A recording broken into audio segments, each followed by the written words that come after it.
Ghost stories? No, we don't have anything like that around here. Oh, but we do have the story of Jacob, but that's about as close as you'll get. So you really want to know? Well, I'm not supposed to tell you, but alright, just no interrupting. I don't have the patience for it. How to describe Jacob Emory? Well, I guess you could say he was the kind of guy you could never take notice of. This isn't to say he was a bad kid in any sense. Many people in this town thought he was the most reliable person for an odd job in the state, but he never really excelled in anything. He was the living proof behind the statement, Jack of all trades and ace of none. Most of this was due to his own lack of will. He dabbled in damn near everything this town could offer him: automobiles, radio operations, store management, what have you, but he never stuck with anything. His friends and workers went after him about it a number of times, but everybody got the same unsatisfying response. It just wasn't enough. Needless to say, any friends he kept were either very patient or never spoke of the matter altogether. It was probably inevitable then that Jacob would leave to go abroad. I don't remember where he went, but I think Gertrude down the street knew before she passed on. You'll have to scout someone out if you get curious about it. In any case, no one even tried to stop him. Everybody thought that a little travel would stamp the ambition out of him, or else feed it until it was no longer an issue. Hell, we even gave him a sending off party, which I thought was pretty nice of everybody. So anyway, he was gone for 6, 7 years. Can't remember. You'll have to check with someone else about that too. Anyways, he came back eventually, and he had changed, obviously enough. He was amiable, energetic, all smiles all the time, and we all quickly learned why. He showed us a souvenir he'd brought back, a solid black stick, the length of a pencil but the texture of chalk. And we all wondered why on earth such a simple thing would prompt such a spring in his step. That is, until he gave us his demonstration. He took a piece of paper, and with his stick, God, there's got to be a better word for it, but with his stick, he drew a crude circle. It dropped and rested on the border of the paper, like a stone. It didn't leave the paper, but it acted out on it, sort of like an old movie projector on a screen. Now, I know how crazy that sounds, and if you feel like playing skeptic, you can leave an old man to his craziness, but I know what I saw, even if everyone's been hushing it up. That stone he drew dropped. Jake even passed around the paper, and as it was being passed, it rolled around on the paper as it tilted. None of us had any words for it. Hell, what was there to say? But he continued drawing demonstration after demonstration for us, stick figures in various pageants and plays, doing everything from fighting each other to making perfect human pyramids. And we all thought it was incredible. And that was all the go-ahead he needed. He announced that he planned to put on shows to pay for rent and food, where he would draw anything the crowd members wanted. Now that we talked to some length about, and he eventually convinced us that it would be safe. His drawings ethical, and the practice lucrative and unique, and the attention would not go anywhere outside of the town's borders. Poor Jacob.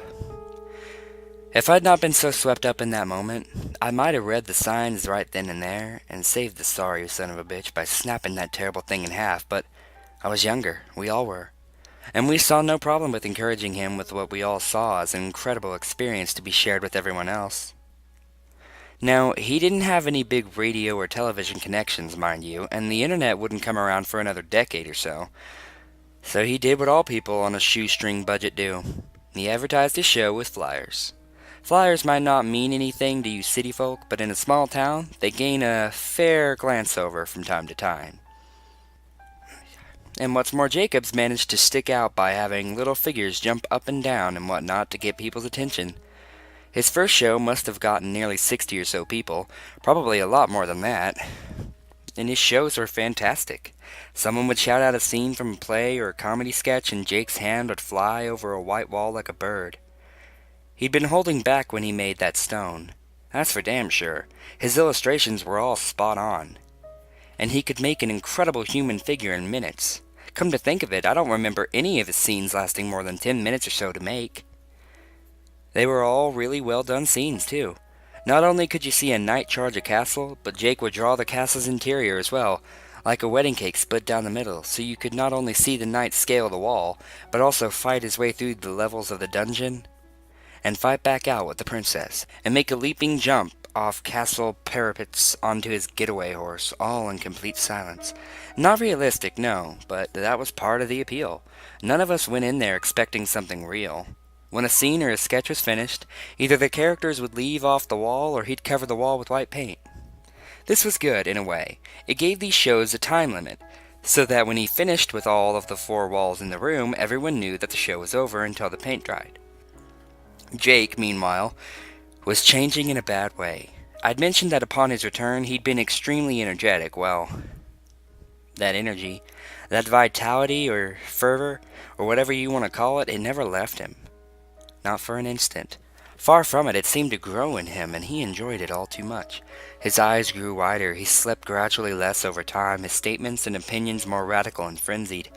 And though he never was a pushover, he was starting to make people nervous in his company. A month or two passed, and Jake's audience grew like a wildfire. Nearly everyone in the town paid to see Jake's art in action, and he had to rent out larger and larger places for them to sit.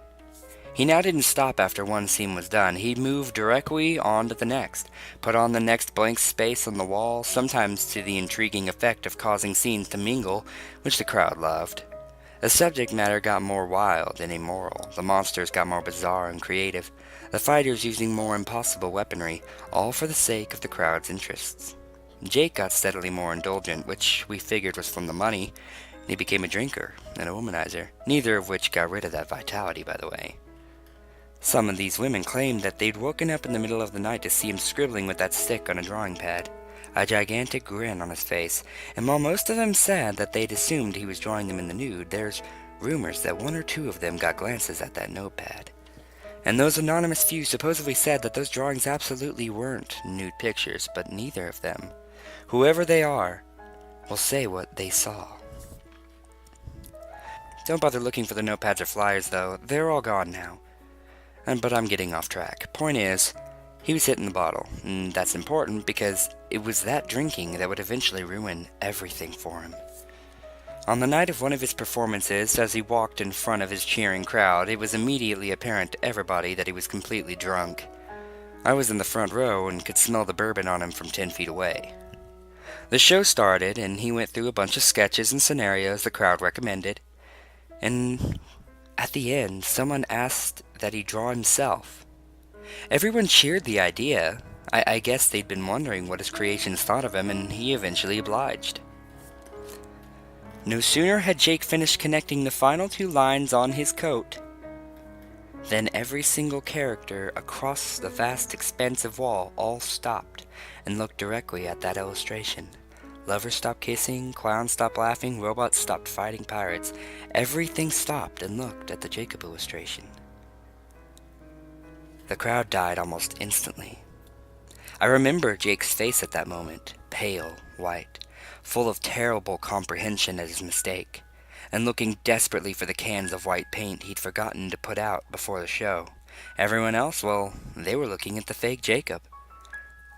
That Jacob reached into his jacket pocket and pulled out a black stick of his own, and as we all watched, drew a door. He pushed on his side and the door swung open, allowing him to walk through onto the floor of the auditorium. The rest was an absolute hellish pandemonium. People screamed and ran for the exits as Jacob's characters, both those currently on the wall and those which had previously left before being covered up, ran out of their own exit, throwing pies, shooting lasers, blowing fire and poison, and the impossible. I was near enough to the exit to escape and gave only one backwards glance, and that scene will haunt me forever. Jacob Emory was being dragged by his creations, kicking and screaming through the door his copy had made. The auditorium burned down, obviously enough, but I have no idea how many characters escaped, or what happened to the fake Jacob, or how many people died. The fire brought the fire department from the nearest cities up to over 100 miles away, and they in turn brought the police force, which brought the government, which hushed everything up. They took the flyers and any art Jake had made, and swore everyone to secrecy or else life detainment. The fire was blamed on a cigarette in the garbage during a basketball game, and we all eventually went on with our lives. And Jacob was made to have never have existed. In retrospect, I realize everything. Jacob hadn't been creating illustrations. Illustrations don't move, much less attack or act on their own. They're just images people see. Shadows made to look like real things. Jacob had been making life, actual thinking things in some alternate dimension using a power that was never meant to fall into mortal hands. And he got drunk on his power, and his punishment was probably well deserved. Incidentally, the government screwed up on 2 different accounts. They did a damn good job silencing everyone, but proof remains. The ruins are still there, you know. The auditorium's ruins. I hear they're going to start reconstruction soon, which will wipe out any remaining evidence someone can definitely see. But I went back there once, several years after the fire. Just once. And amidst the rubble, covered in ash, I saw something squirming. And as I looked closer, it was Jacob Emory's hand on the wall. Exactly like it had been 3 years ago. Sweaty but calloused, I remember. But it was constantly flailing, as if the body it was supposed to be attached to was still writhing in flames. That was mistake number 1. Number 2 was those creations, and like I said, I don't know how many escaped, nor how many the government agents found and caught, but I will say only this. Those tall grass meadows on the outskirts of town, don't go into them. Ever. You were asking about those white figures that you've seen at night, right? Well, this town doesn't have any ghost stories.